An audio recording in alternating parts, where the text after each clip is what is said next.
Hello বন্ধুরা, আজকে এই ভিডিওতে আমি তোমাদেরকে দেখাবো ক্লাস 10-এর জিওগ্রাফি থেকে জল সম্পদ এই চ্যাপ্টারের মোস্ট ইম্পর্ট্যান্ট 15টা 1 মানের কোশ্চেন। ঠিক আছে, তো তোমরা টিবিএসসি এবং সিবিএসসি যারাই রয়েছো সবার জন্য এই ভিডিওটা খুব গুরুত্বপূর্ণ।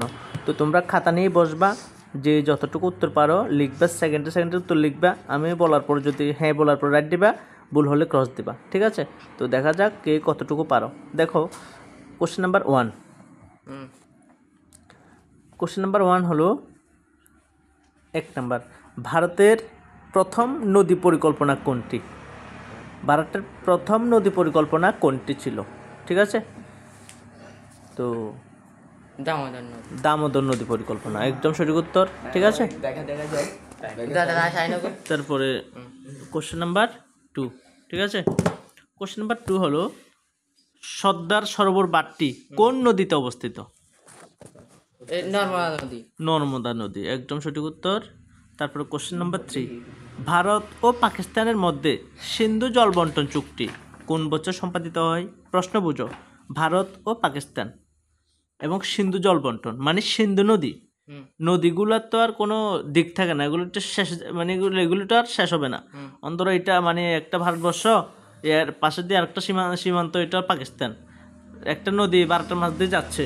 তো এই নদীটা তো অবশ্যই পাকিস্তান দিয়ে যাবে।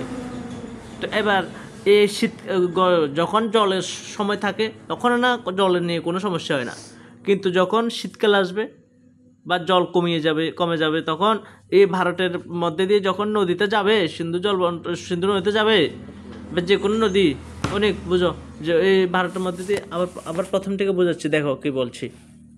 ধরো এটা ভারতবর্ষ, এটা হলো ভারতবর্ষ, এটা হলো পাশে দিয়ে আরেকটা কান্ট্রি, এটা হলো আমেরিকা বা পাকিস্তান, যেহেতু পাকিস্তানের কথা বলছি।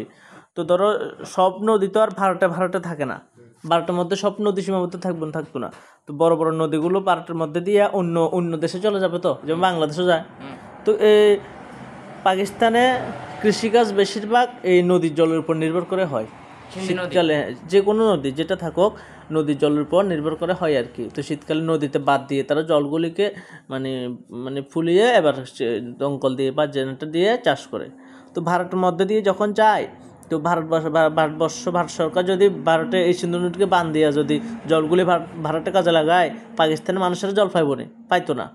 তো যার কারণে এটা নিয়ে অনেক ঝগড়া হয়েছে, অনেক বিবাদ হয়েছে, যে ফাইনালি একটা চুক্তিপত্র হয়েছে যে ধরো অর্ধেক মানে হিসাব করে এত পার্সেন্ট ধরো ভারতে ইউজ করতে পারবো, আর বাকি পার্সেন্ট ছেড়ে দিতে হবে। ঠিক আছে, পাকিস্তানের জন্য কত শতাংশ? হ্যাঁ ধরো পাকিস্তান। তো এবার এই জন্য এই চুক্তিটা হয়েছিল। প্রশ্ন হলো যে এই জল বন্টন চুক্তি যে হয়েছে ভারত আর পাকিস্তানের মধ্যে, এটা কত সালে হয়েছে? হ্যাঁ, তো সঠিক উত্তর 1960 সঠিক উত্তর। ঠিক আছে, 1960 মনে রাখবা। 1947 সাল ভারত স্বাধীন হয়েছে, মানে 60 আর প্রায় 13 বছর পরে এটা হয়েছে। এইভাবে মনে রাখবা, কেমন একটা লোক একটা লিঙ্ক রেখে মনে রাখবা। তারপরে দেখো কোশ্চেন নাম্বার 4, ভারতের উচ্চতম নদী উপত্যকা, আবার বুঝো, ভারতের উচ্চতম নদী উপত্যকা বা উচ্চতম বাঁধ পরিকল্পনাটি কোনটি?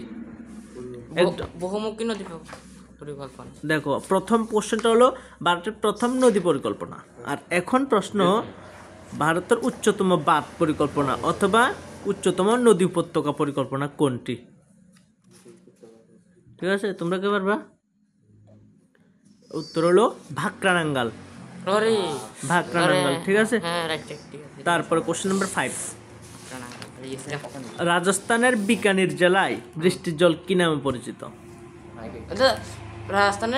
রাজস্থানের এটা খুব গুরুত্বপূর্ণ প্রশ্ন। এটা রাজস্থানের বিকানির জেলায় বৃষ্টির জল কি নামে পরিচিত? না, পালর পানি। ঠিক আছে, ভেরি গুড। 6 নাম্বার, তিস্তা জলবন্টন চুক্তি, এক জলবন্টন চুক্তি আছে। একটা হলো সিন্ধু জলবন্টন চুক্তি, আর একটা নদীকে একটা নিয়ে, অনেক নদী থাকে না, এরকম আরেকটা নদী নিয়ে জলবন্টন চুক্তি হয়েছে, এটা হলো তিস্তা জলবন্টন চুক্তি। এবং সেটা কার মধ্যে? দেখো মনে রাখবা, সিন্ধু জল বন্টন চুক্তি কোন দুইটা দেশের মধ্যে, একটু আগে বলছি মনে আছে না? ইন্ডিয়া পাকিস্তান। আর তিস্তা জল বন্টন চুক্তি হলো ভারত আর বাংলাদেশ। আর পাকিস্তানের মধ্যে সিন্ধু জল বন্টন চুক্তিটা হয়েছে যে 1960, আর তিস্তা জল বন্টন চুক্তি ভারত আর বাংলাদেশের মধ্যে কবে হয়েছে বলো? এটা হলো প্রশ্ন। 1974 হয়েছে না? আর কে পারবা? 1983। 1983, ঠিক আছে 1983। হ্যাঁ, প্রথম ভারতবর্ষ যেদিন প্রথম বিশ্বকাপ জিতছে, একটা মনে রাখবা আর কি, কেমন? তারপরে কোশ্চেন নাম্বার 7, তেহরিবাদ কোন রাজ্যে অবস্থিত? তেহরিবাদ কোন রাজ্যে অবস্থিত? তেহরিবাদ না তেহরিবাদ এটা বইয়ের মধ্যে আছে, ঠিক আছে?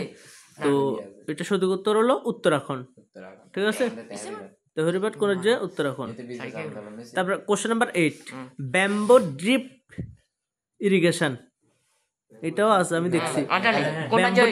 ধরো ব্যাম্বো ড্রিপ ইরিগেশন পদ্ধতি প্রচলিত রয়েছে কোন রাজ্যে? মেঘালয়। মেঘালয়, একদম সঠিক উত্তর। আগের বছর কোশ্চেনেতে আসছে বিচ্ছি। কোশ্চেন নাম্বার 9, দেখো পৃথিবীতে ব্যবহারযোগ্য স্বাদু জলের পরিমাণ কত? ব্যবহারযোগ্য স্বাদু জলের পরিমাণ টোটাল জল কত পার্সেন্ট পৃথিবীতে? পৃথিবীতে টোটাল জল কত পার্সেন্ট? 3 ভাগে 4 না, তো মোট 100%। তো ইয়ান তো বেগুন জানে মোট 100%। তোমরা তো কইতে পারো না, বেগুন জানলে তোমরা তো কইতে পারো না। এবার 100%, এর মধ্যে 0.0 সমুদ্রের মধ্যে থাকে। সমুদ্র জল কি স্বাদু জল নেই, মানে ব্যবহারযোগ্য জল নেই না, সমুদ্রের মধ্যে প্রায় 97% থাকে অলরেডি, ঠিক আছে? 97% সমুদ্রের মধ্যে থাকে লবণাক্ত জল, আর বাকি 3%। এবার 3%-এর মধ্যে ধরো কিছু স্বাদু জল থাকে যেগুলি ব্যবহারযোগ্য। তাহলে প্রশ্ন হলো পৃথিবীতে ব্যবহারযোগ্য স্বাদু জলের পরিমাণ কত? 2.5%। এটা পারো নাই, ঠিক আছে?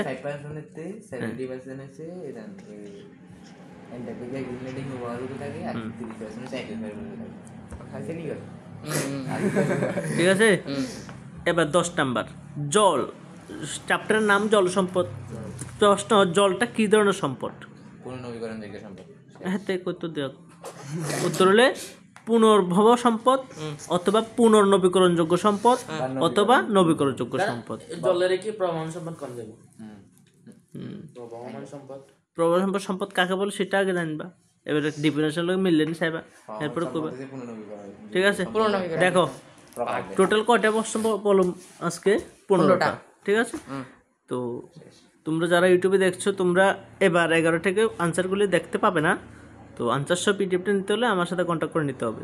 11 নাম্বার, ভারতের বৃহত্তম বহুমুখী নদী পরিকল্পনা কোনটি? দেখো বৃহত্তম বহুমুখী নদী পরিকল্পনা কোনটি? আরে ঠিক আছে, ভারতের বৃহত্তম বহুমুখী নদী পরিকল্পনা কোনটি? বৃহত্তম নদী পরিকল্পনা এটা দাঁড়া তো এটারও সঠিক উত্তর না না, ভাক্রানাঙ্গাল, ঠিক আছে? মনে এটারও সঠিক উত্তর ভাক্রানাঙ্গাল নদী পরিকল্পনা। কোশ্চেন নাম্বার 12 আছে কোন নদীকে কেন্দ্র করে নর্মদা বাঁচাও আন্দোলন হয়েছিল? দামোদর কোন নদী? দেখো আমি কই ভিডিও করতে আছি, ভুল করবে না, যেটা ক্লিয়ার শিওর। আবার কোন নদীকে কেন্দ্র করে নর্মদা বাঁচাও আন্দোলন? নর্মদা নদীতে, ঠিক আছে? কোশ্চেন নাম্বার 13, হীরাকুদ বাঁধ কোন নদীর অববাহিকায় সৃষ্টি হয়েছে? হীরাকুদ বাঁধ কোন নদীর অববাহিকায় সৃষ্টি হয়েছে? দামোদর নদী। মহানদী, সঠিক উত্তর হলো মহানদী, ঠিক আছে? তারপরে কোশ্চেন নাম্বার 14, দেখো 14টা প্রশ্ন, প্রত্যেকটা প্রশ্ন খুব খুব গুরুত্বপূর্ণ। বহুমুখী নদী পরিকল্পনাকে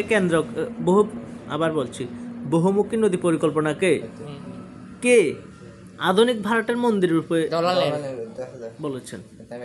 ঠিক আছে, প্রশ্নটা খুব ইম্পর্টেন্ট, প্রত্যেকটি আমার সাজেশনের প্রত্যেকটি প্রশ্ন ইম্পর্টেন্ট। তাহলে এইভাবে আসতে পারে যে জওহরলাল নেহরু আধুনিক ভারতের মন্দির রূপে কাকে গণ্য করেছেন? তোমরা কবে বহুমুখী নদী পরিকল্পনাকে। ঠিক আছে, কোন নদী 15 নম্বর প্রশ্ন, এটা খুব গুরুত্বপূর্ণ, এটা অবশ্যই পারবা, আমি জানি। আনন্দ বুঝিনা 11 জন তো উত্তর থাকবে আর কোন আইতো না কোন আইতো হইলে আনন্দ গেল। তারপরে বাড়ির ছাদে বৃষ্টির জল সংরক্ষণ কোথায় ভুলভাবে প্রচলিত রয়েছে? এ আই কই বাড়ির ছাদে মেঘালয় বাড়ির ছাদে বৃষ্টির জল, উত্তর হলো রাজস্থান। সঠিক উত্তর কি? রাজস্থান। তো এই 15-এর মধ্যে কি কত পাইছো অবশ্যই আমরা কমেন্ট করে জানাও। ঠিক আছে, আর যদি আনসার সহ সাথে সাথে নিতে চাও আমার সাথে কন্ট্যাক্ট করবা 9612261677। ঠিক আছে, টাটা।